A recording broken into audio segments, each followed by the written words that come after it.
Hi, Matt Crow. Welcome to Forever Young Studios Mobility Series. Today it's all about the foam roller. Probably the best piece of equipment we have in the gym. Fantastic for fascial release, really getting blood flow to those muscles, really releasing those muscles and joints which stretching just doesn't get to. An essential part of everybody's mobility routine. Follow along, make sure you subscribe at the end so you see all my mobility series. When it comes to the foam roller, it's all about choosing the right foam roller for you. The best foam roller is the one that you will do. If it's too hard and it's too causes too much discomfort for you, you won't do it. Therefore, there's no use getting that foam roller. I've got a hard one here. I've done it for a long time. The sequence I like to do is exactly as follows. Starting on your glutes, just rolling around, putting the foot up, putting the foot down, trying to have as much weight down on that foam roller as possible, so we're getting the maximum force down and getting a great fascial release as we do it. Starts on the glutes, moves to the hips, then moves to the front on the hip flexors. Just a nice gentle way, usually not too painful this one. You'll see here when I do the front of my hip flexor, I'm right on the end of the foam roller. For guys, there's an obvious reason for that, but for girls, obviously no problems there. So just make sure you're getting into that hip flexor. Working around, I'm looking for at least 30 seconds per body part, or at least 10 rolls up and down, round and about, and each body part. There is no set formula, right? Just work into those muscles and those joints and those tight spots until you feel like there's been a release, and then move on to the next area. Once I've done that glute and hip area, then I'm going to move into the lower back. You see I'm putting this on the bottom of my lower back there, not touching my spine, and then you'll see my feet position, very important here. I have both my feet, and it allows me to go right out to my triceps, in through my rotators at the back of my shoulder, down my lats, but into my lower back, those QL muscle groups, which are always very tight.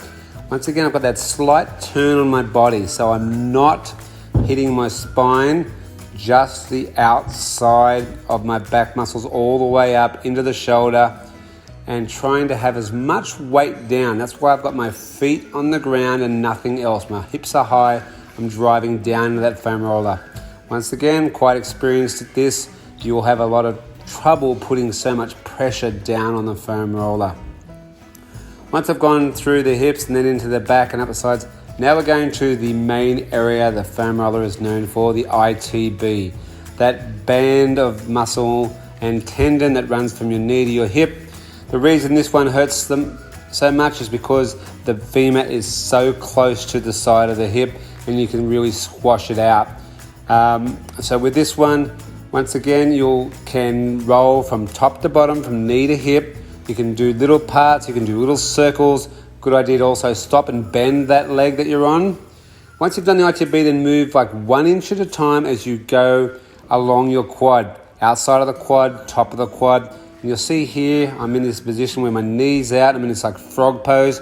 I'm trying to get inside my quad, right into the VMO and inside the groin, the adductor muscle groups. And then work your way back along. You'll see that bending that I'm doing there. That's basically just trying to work through a really tight spot. Work it through all the way down and back into the ITB. The quads and the ITBs are the ones that usually hurt the most. And that's followed by the nicest one. Big fleshy part of the hamstring. Doesn't usually hurt as much. But once again, hamstrings, there's 3 of them. Middle, outside, inside. I'm turning my leg one way, turning my leg the other way to try and make sure I get all parts of the hamstring. My other leg's on top for the most part to try and add some weight to it. As you can see here, if I take my leg off, I can get a little bit more on the inside. Then working down to the calf muscle.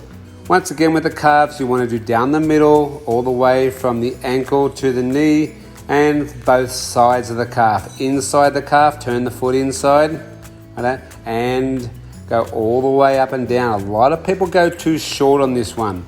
Right, so you got to go and then turn it to the outside, go all the way up and all the way down. And once you've sort of got that top of the calf, which is called the gastroc, then I'm going to work the bottom part. You'll see here I'm just pulsing short 10 centimeter rolls on the soleus and the Achilles. Really tight area that needs a lot of work. Put as much pressure as you can down and take as much discomfort as you can bear. On the other side, we're going to do exactly the same thing. So starting off with the hips and the glutes, I start out with my elbow on the ground, then I put the knee up. It just gets a little bit more into the glutes, a little bit more strength required to balance yourself. To put the leg down, I can go onto my elbow, get into my hip joint. You see I'm always pulsing, moving, doing circles, back and forth, up and down. No set sequence, whatever works for you. We're just trying to really break up that fascia, right? Remember that fascia is like a sausage skin that's got the muscles inside it. We need to elongate that fascia so the muscles have room to stretch, so we can get blood flow to them. So on the side of the hip there, a few little circles as you can see. Right, then I'm going to once again turn to my front, make sure that the foam roller is right on the end so I can get deep into that hip flexor, and then move right up into the back muscle. So lower back first. You don't want the foam roller to roll across your spine, okay, with this. So in here you can see I'm getting nice in those gristly muscles at the back of the shoulder. They're your rotator cuff muscles, and you will definitely feel them if you've got tightness in there. Most people do. Up and down. See my foot position, very key. Both legs working as one, like pistons driving up and down, so I can keep my hips high and put the weight down. You're going to have to work out what's best for you. Body position is everything in this, trying to keep that natural flow. And always having to reposition. You'll move up and down the floor. Ideally, you need 5 or 6 meters of space because you do move around quite a lot. Down the ITB, everybody's favorite. You see I've got both legs on top of each other, which means I've got maximum gravity pushing down. See I'm bending the legs there just to work through those gristly spots that are on the outside of that thigh. And then take it up and down again. Minimum 10 rolls, minimum 30 seconds per muscle group. And then work it through the quads 1 inch at a time. Go up and down, move another inch, up and down, do another inch. Working it right onto the inside of the quad, where you'll see I have to lie on the side.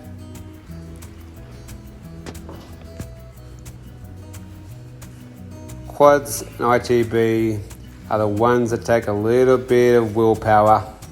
But once you get good at it, once you've done the foam roller enough, the best part is it gets easier. It doesn't hurt as much. Then, of course, you just move up foam rollers, make it a harder foam roller, and start all over again. So with the quads done, it's into the hamstrings. A little bit of relief comes from the hamstring. You don't get that pain, as I said before. Working, make sure you go from a full range of motion. I can't stress that enough. A lot of people will work only in a short range of motion, usually the range that doesn't cause them any discomfort, but the value lies in the part that does cause you discomfort. So you're not going to injure anything, you're not hurting yourself here. Right? As far as any lasting damage, it's just a sign when you have that discomfort that your muscles need to be loosened up, that we need to get that fascia released. Calves outside, middle, inside. And then you've done both sides of the body. I really like to do one side of the body fully, then the other side of the body, so that I know I've got a good flow sequence throughout the motion. And then we're going to line it up for the part which feels quite nice. We're moving into the floor foam roller back angels. So my hands go up from my neck all the way down. My hands come down to my lower back. The broad spectrum surface that this gives with the foam roller across the whole of your back makes it feel quite nice. Rolls in beautifully. Right, and then I've got a tricky part here. See, I'll put my left hand down by my side. My right hand goes up and over, okay? And I'm getting into my neck and my top of my shoulder muscles there. And you can see then I'm going to change over. right side down. That's it, and you're really getting into those traps at the top. What a tension is held there, and this gets into them. And then to finish it off, some more angels using my feet, full flexion, full range of motion, all the way up, all the way down to finish off your foam roller sequence, and you'll feel brand new. There you have it, foam roller routine, 8 to 10 minutes. An essential part if you want optimal mobility, flexibility, range of motion. Make sure you do it. To see a whole lot more from my mobility series, make sure you subscribe below. And to be kept up to date with all the latest information, tips, research and recommendations on everything health, fitness, wellness and longevity, make sure you follow me on my Instagram at Forever Young Studios Manly. Thank you.